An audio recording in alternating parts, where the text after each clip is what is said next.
ایک ایسی ہستی کی ہم عظمت بیان کرنے جا رہے ہیں، ایک ایسی ہستی کا ہم مقام بیان کرنے جا رہے ہیں، ایک ایسی ہستی کا ہم ذکر پاک کرنے جا رہے ہیں کہ جس ہستی کو اللہ تبارک و تعالیٰ نے ایک انتہائی ممتاز رشتے سے نوازا ہے صاحب، انتہائی ممتاز۔ دنیا میں دوست بہت ہو سکتے ہیں، چاہنے والے بہت ہو سکتے ہیں، رشتہ دار بہت ہو سکتے ہیں، بھائی بہن بہت ہو سکتے ہیں، ہر رشتہ مل جاتا ہے، ہر رشتہ مل جاتا ہے۔ دو رشتے نہیں ملتے، ایک باپ کا اور ایک ماں کا۔ یہ جو باپ کا رشتہ ہے نا، یہ بڑا حسین رشتہ ہے صاحب، بڑا ہی حسین رشتہ ہے، بڑا ہی کمال رشتہ ہے۔ اس رشتے کو آپ الفاظ کی بنت کر کے یا یوں کہیے کہ الفاظ میں پرو کر بیان نہیں کر سکتے۔ سارے الفاظ جہاں جا کے ختم ہوتے ہیں نا عقیدتوں کے، یا یوں کہیے کہ حلاوتوں کی ساری حلاوتیں، یا محبتوں کی ساری محبتیں، یا عنایتوں کی ساری عنایتیں، یا الفتوں کی ساری الفتیں جہاں جا کے اپنے اختتام کو پہنچتی ہیں نا، باپ کے مقام کی بے کے نقطہ وہاں سے شروع ہوتا ہے۔ باپ وہ ہے۔ شفقتوں کو مجسم کیجئے، محبتوں کو مجسم کیجئے، اور پھر اس کو کسی ایسے حسین صاحبان میں پرونے کی کوشش کیجئے کہ جو صاحبان زندگی کی ساری تکالیف کو اپنے اوپر برداشت کر لے، سارے دکھ اپنے اوپر برداشت کر لے، ساری دھوپ اپنے اوپر برداشت کر لے، اور اپنے نیچے اپنی چھیا کے اندر رہنے والے کو کوئی تکلیف نہ آنے دے۔ اس کو باپ کہتے ہیں، اس کو باپ کہتے ہیں۔ آج میں آپ کے سامنے ایک سٹوری رکھتا ہوں، تھوڑا سا وقت لوں گا میں آپ کا۔ اسٹوری آج کی نہیں ہے، اس صدی کی نہیں ہے، 2-4 صدیوں پہلے کی نہیں ہے۔ یہ اسٹوری ہے 1450 برس پہلے کی، تاجدار کائنات صلی اللہ علیہ وآلہ وسلم کے دور کی اسٹوری ہے۔ تاجدار کائنات صلی اللہ علیہ وآلہ وسلم تشریف فرما ہے، اور اسٹوری ان کے غلام کی ہے۔ سمجھایا ہمیں جا رہا ہے، بہت توجہ سے میں چاہتا ہوں اس اسٹوری کو، پوری اسٹوری کو سن لیجئے، سمجھ آ جائے گا کہ باپ کیا ہے۔ نبی کریم صلی اللہ علیہ وآلہ وسلم کے پاس ایک صحابی آئے اور عرض کرنے لگے، یا رسول اللہ صلی اللہ علیہ وآلہ وسلم، میرا باپ مجھ سے پوچھتا تک نہیں لیکن میرا مال خرچ کر دیتا ہے۔ اب یہ شکایت انہوں نے پیش کی۔ نبی کریم صلی اللہ علیہ وآلہ وسلم نے فرمایا کہ اچھا، اس کے باپ کو بلا لو۔ اب جب ان کے والد کو پتہ چلا کہ میرے بیٹے نے بارگاہ رسالت مآب صلی اللہ علیہ وآلہ وسلم میں میری شکایت کی ہے، تو انتہائی دکھ اور رنج کے کچھ اشعار آپ نے دل میں کہے، ذہن میں رکھیے گا، دل میں کہے، زبان سے ادا نہیں کیے، ابھی زبان سے ادا نہیں ہوئے۔ نبی کریم صلی اللہ علیہ وآلہ وسلم کے پاس جب وہ پہنچے تو پوری قدرت ایکٹیو ہو چکی تھی۔ ایک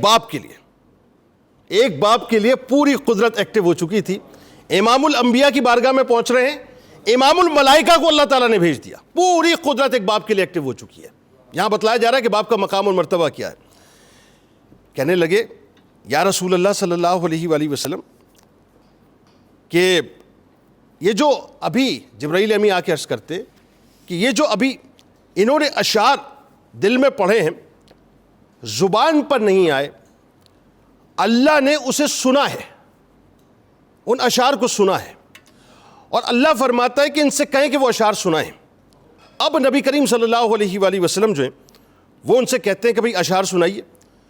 تو عرض کرتے ہیں، قربان جاؤں یا رسول اللہ صلی اللہ علیہ وآلہ وسلم میں آپ کے رب پر، کہ وہ کیسا رب ہے کہ میرے اندر ایک خیال آیا تھا، اس خیال کو بھی اس نے سن لیا۔ وہ باپ کے خیال کو سنتا ہے، وہ تو سبھی کے خیال کو سنتا ہے۔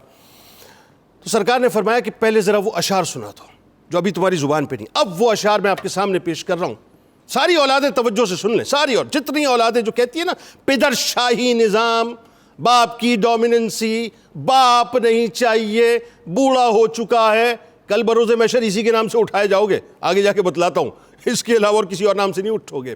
ابھی اشعار ذرا توجہ سے سن لیجئے جس کا میں آپ کو کرکس بتلا رہا ہوں۔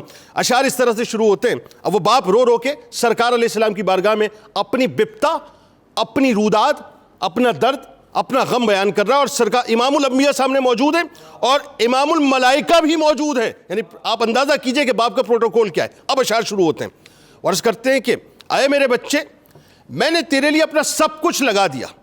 جب تو گود میں تھا تو میں اس وقت بھی تیرے لیے پریشان رہا۔ وہ کہتا ہے کہ تو سوتا تھا اور ہم تیرے لیے جاگتے تھے، تو روتا تھا اور ہم تیرے لیے روتے تھے، اور سارا دن میں تیرے لیے خاک چھانتا اور روزی کماتا تھا۔ اپنی جوانی کو، اپنی جوانی کو گرمی اور خزاں کے تھپڑوں سے پٹواتا تھا، مگر تیرے لیے گرم روٹی کا میں ہر حال میں انتظام کرتا تھا کہ میرے بچے کو روٹی ملے، میرے بچے کو روٹی ملے، چاہے مجھے ملے یا نہ ملے۔ وہ کہتے ہیں کہ اس کے چہرے پر مسکراہٹ نظر آئے، چاہے میرے آنسوؤں کے سمندر اکٹھے ہو جائے۔ جب کبھی اب وہ باپ اپنے بچے سے مخاطب ہے، سامنے بچہ بھی کھڑا ہے، باپ مخاطب ہے اور سرکار علیہ السلام موجود ہے، ذہن میں رہے امام الملائکہ موجود۔ وہ کہتے ہیں جب تو کبھی بیمار ہو جاتا تھا تو ہم تیرے لیے تڑپ جاتے تھے، تیرے پہلو بدلنے پر ہم ہزاروں وسوسوں میں مبتلا ہو جاتے تھے، تیرے رونے پر ہم بے قرار ہو جاتے تھے، تیری بیماری ہماری کمر توڑ دیتی تھی اور ہمیں مار دیتی تھی۔ وہ کہتا ہے کہ ہمیں یوں لگتا تھا کہ تو بیمار نہیں بلکہ میں بیمار ہوں، ہم بیمار ہیں، تجھے درد نہیں اٹھا بلکہ ہمیں درد اٹھا ہے۔ تیری ہائے پر ہماری ہائے نکلتی تھی اور ہر پل یہ خطرہ ہوتا تھا کہ کہیں میرے بچے کی جان نہ چلی جائے۔ اسی طرح میں نے تجھے پروان چڑھایا اور خود میں بڑھاپے کا شکار ہوتا رہا، تجھ میں جوانی کے رنگ بھرتے چلے گئے اور مجھ میں بڑھاپے یعنی جوانی مجھ سے چھنتی چلی گئی۔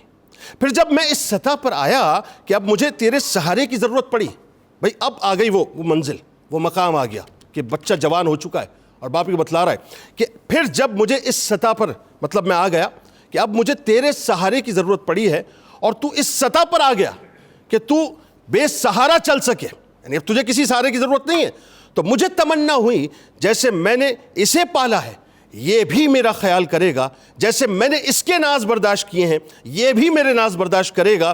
لیکن تیرا لہجہ بدل گیا، لیکن تیرا لہجہ بدل گیا، تیری آنکھ بدل گئی، تیرے تیور بدل گئے، تو مجھے یوں سمجھنے لگا جیسے میں تیرے گھر کا نوکر ہوں۔ امام الانبیاء موجود ہیں، امام الملائکہ موجود ہیں، ایک باپ اپنے بچے کے بارے میں بتلا رہے ہیں، وہ کہتے ہیں کہ تیرا لہجہ بدل گیا، تیری آنکھ بدل گئی، تیرے تیور بدل گئے، تو مجھے ایسے سمجھنے لگا جیسے میں تیرے گھر کا نوکر ہوں، تو مجھ سے یوں بولنے لگا جیسے میں تیرا زر خرید غلام ہوں۔ ریلیٹ کیجئے ذرا، تو یہ بھی بھول گیا کہ میں نے تجھے کس طرح پالا ہے، تیرے لیے کیسے جاگا، تیرے لیے کیسے رویا، کیسے تڑپا، کیسے بچلا۔ آج تو میرے ساتھ وہ کر رہا ہے جو آقا اپنے نوکر کے ساتھ بھی نہیں کرتا۔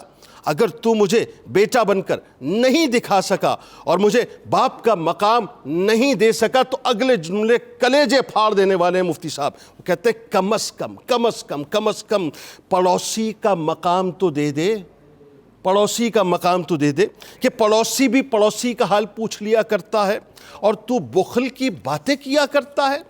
یہ اشعار سننے کے بعد ناظرین، یہ اشعار سننے کے بعد رحمت للعالمین صلی اللہ علیہ وآلہ وسلم کی چشمان مبارک تر ہو گئی، آپ کی آنکھوں سے آنسو روا ہو گئے، اب زاروں قطار روتے جاتے، زاروں قطار روتے جاتے۔ ایسا لگتا تھا جیسے سرکار علیہ السلام نے اس پورے غم کو اپنے قلب کے اوپر محسوس کیا ہے۔ بس آخری جملہ سرکار نے فرمایا، اور یہ جملہ جو ہے نا، یہ جملہ یہ ہے آئین اور منشور تمام اولادوں کے لیے، سن لیں، میرا پیسہ کچھ نہیں ہے تمہارا، کچھ نہیں ہے تمہارا، جو کچھ ہے تمہارے اپنے والد کا ہے۔ یہ ہے اصل بات کہ جن کے صدقے، جن کے پیروں کے صدقے ملا ہے، جن کے پیروں کی، جن کے قدموں کی خاک کے صدقے ملا ہے، اس خاک کو اپنی آنکھوں کا سرما بناؤ۔ تمہاری ساری ترقی، تمہارا سارا مال، تمہاری ساری دولت، تمہاری ساری شہرت اگر صدقہ ہے تو تمہارے باپ کے قدموں کا صدقہ ہے۔ خدا کا واسطہ اس کے سامنے جھکے رہو، اپنے سروں کو نہ اٹھاؤ۔ میرے سرکار نے کیا فرمایا سن لیجیے، آخری جملہ سرکار نے فرمایا کہ اٹھ جا میری مجلس سے، تو بھی اور تیرا مال بھی تیرے باپ کا ہے۔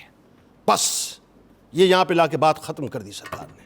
یہ ہے تمہاری میری زندگی کا آئین، یہ ہے سارے بچوں کی زندگی کا منشور، نہ اس سے آگے نہ اس سے پیچھے، ہم سب اپنے باپ کے بس۔ اور جو اپنے باپ کا نہیں ہوتا نا، پھر وہ کہتا ہے کہ مجھے پدر شاہی نظام نہیں چاہیے۔